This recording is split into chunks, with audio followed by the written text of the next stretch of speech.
एक अंक का नाटक, एकांकी का अर्थ है एक अंक का नाटक, इसे भली भांति उसे बताने हेतु इस रिहर्सल एकांकी का चयन हुआ है। अंदर के भाग पर चंदन का लेप लगाने के लिए कहते हैं तो स्त्री आश्चर्य में पड़ जाती है और कहती है कि भीतरी भाग में? तो वैद्य जी कहते हैं कि तुम बीमार हो या तुम्हारी गाय बीमार है, ये दोनों मेरे लिए बराबर है।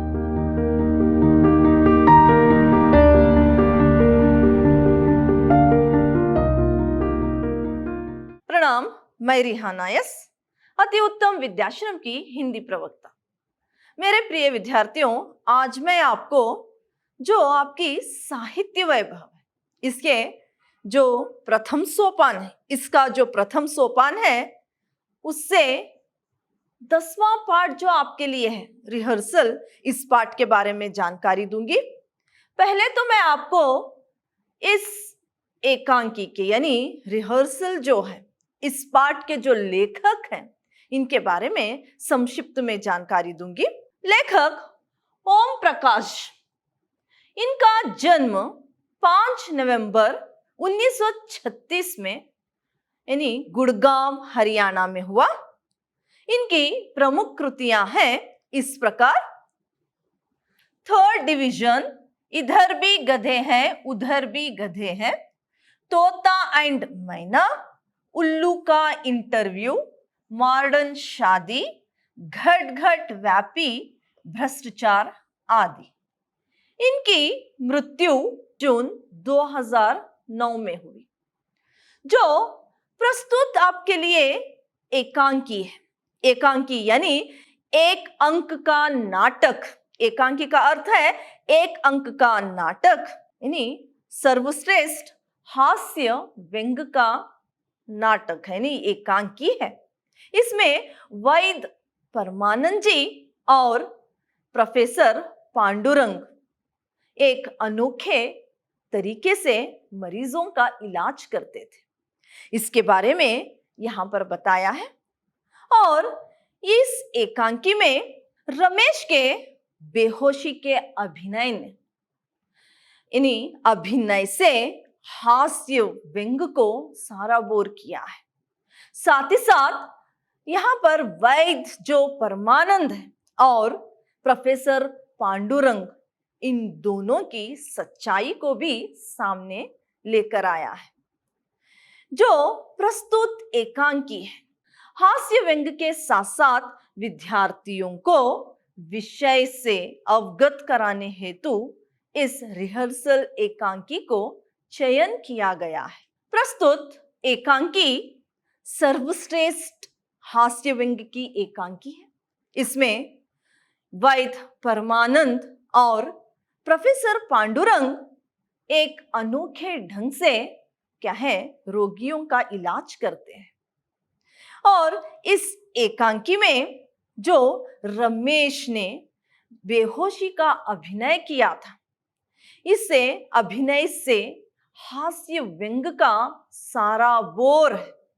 रमेश के बेहोशी के अभिनय ने ना ही एकांकी को हास्य व्यंग से साराबोर किया है, साथ ही साथ वैद्य परमानंद और प्रोफेसर पांडुरंग की सच्चाई को सामने लाई है। और हास्य और व्यंग की जो ये एकांकी है, विद्यार्थियों को इससे अवगत कराने हेतु और इसे भली भांति उसे बताने हेतु इस रिहर्सल एकांकी का चयन हुआ है। इस एकांकी के पात्र इस प्रकार हैं: एक बीमार स्त्री, वैद्य परमानंद, किसान, अध्यापक, प्रोफेसर पांडुरंग, एक बालक और बालक के माता पिता आदि। ये इस एकांकी के पात्र हैं। आपका जो एक अंक वाला नाटक है, ये एकांकी है, वो उसका पहला दृश्य इस तरह से प्रारंभ होता है, शुरू होता है कि वैद्य पांडुरंग कुर्सी पर बैठे हुए हैं अपने कमरे में। सामने एक पुरानी सी मेज, उस पर कलम और कागज क्या है बिखरे हुए पड़े हैं। उस पर एक शीशी रखी हुई है, उस पर लिखा है, उस पर अमर भास्कर चूर्ण लिखा है। फिर वैद्य परमानंद लगभग 50 वर्ष के हैं और आंखों पर चश्मा लगाए हुए हैं और वे क्या है किताब लेकर पढ़ते हुए बैठे हुए हैं। तभी एक अधेड़ उम्र की एक महिला वहां पर आती है। यहाँ पर वैद्य जी जब महिला आती है तो वो कहती है कि वो महिला वहां पर आती है, स्त्री वहां पर आती है। वो कहती है कि मैं बीमार हूं वैद्य जी। तो वैद्य जी कहते हैं, यानी वैद्य परमानंद कहते हैं, हाँ, जो बीमार होता है वही तो मेरे पास आता है। अपनी बीमारी का जो वर्णन विस्तार पूर्वक करो। तो स्त्री कहती है, मेरा दिल जोरों से धड़कता है।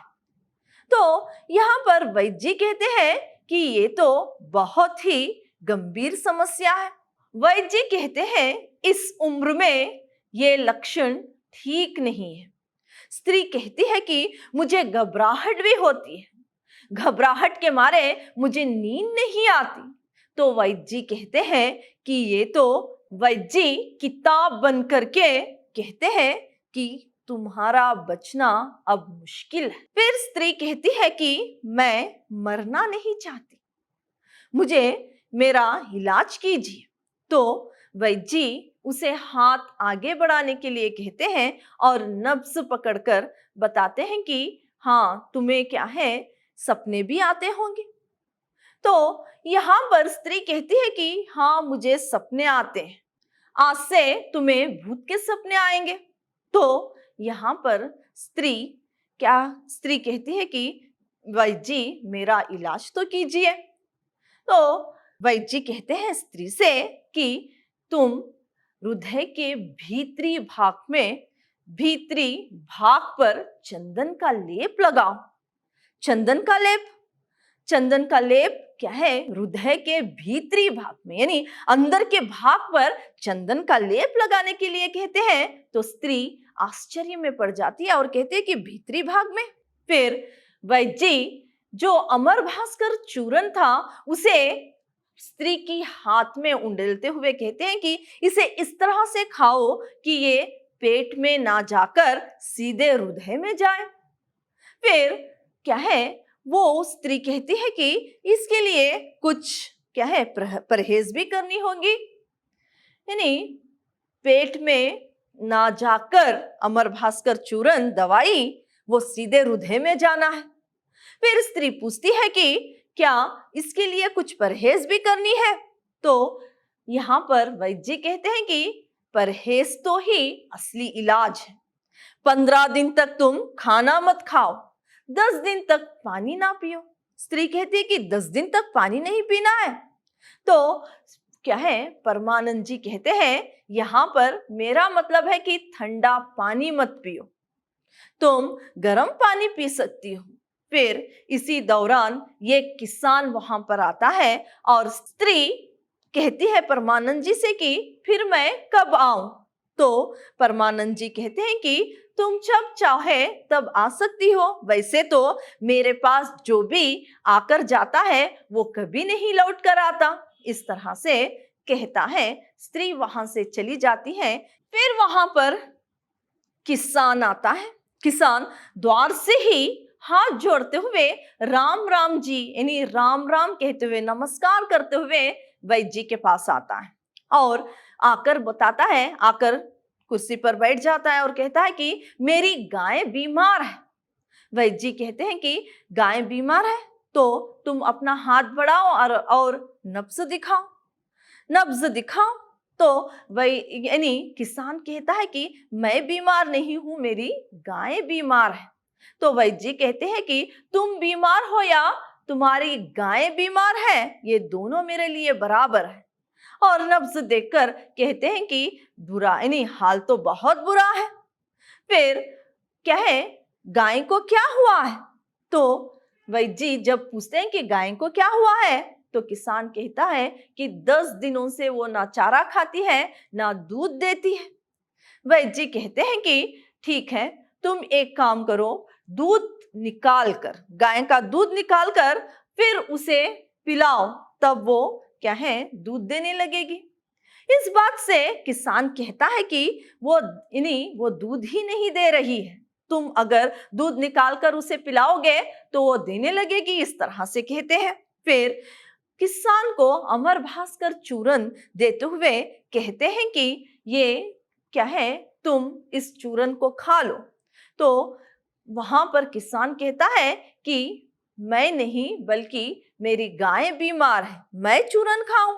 तो वैद्य जी कहते हैं कि तुम भी चूरन खाओ और गाय को भी खिलाओ, दोनों को इससे लाभ होगा, इस तरह से वैद्य जी कहते हैं। फिर वहां पर हाँफता हुआ एक अध्यापक यानी जो दौड़ता हुआ वहां पर आता है। फिर वहां पर एक आदमी यानी वहां पर एक अध्यापक हाँफते हुए दौड़ते हुए वहां पर आते हैं। वो लगभग 45 साल के हैं और कुर्ता और पैजामा पहने हुए हैं, पाँव में चप्पल पहनी हुई है। वो आते हैं और कहते हैं कि मेरा लड़का बेहोश हो गया है। फिर वहां जो किसान खड़ा था वो राम राम करते हुए वहां से चला जाता है। फिर वो क्या है, फिर फिर वैद्य जी उस अध्यापक से पूछते हैं कि तुम्हारा लड़का कितना बड़ा है? तो वो कहते हैं, यहाँ पर अध्यापक कहता है कि मेरा लड़का काफी बड़ा है। तो तुम्हारे से तो छोटा होगा, इस तरह से वैद्य जी पूछते हैं। तो यहाँ पर अध्यापक कहते हैं कि मेरा बेटा है, भला कोई बेटा अपने बाप से बड़ा होता है क्या? यानी इस तरह से अध्यापक यानी वैद्य से कहता है। वैद्य जी यहाँ पर फिर उसे बताते हैं कि तुम क्या काम करते हो? तो वो कहते हैं कि मैं काम कुछ नहीं करता, मैं अध्यापक हूं। यहाँ पर वैद्य जी कहते हैं कि मैं भी पहले अध्यापक था, मेरे पढ़ाए हुए बच्चे जानवरों से ज्यादा क्या है, समझदार है। अध्यापक कहते हैं कि यहाँ की वो कुर्सी से उठते हुए कहते हैं कि आप समय नष्ट ना कीजिए, जल्दी से चलिए, मेरा बेटा बेहोश है। फिर क्या है, वैद्य वहां जो अमर भास्कर चूर्ण की शीशी रखी थी उसे उठाते हुए दोनों बाहर चले जाते हैं। इतना ही पहले दृश्य में आपका पाठ है। अगली कक्षा में इसके आगे के पाठ के बारे में, मैं आगे के नाटक के बारे में मैं आपको जानकारी दूंगी। धन्यवाद।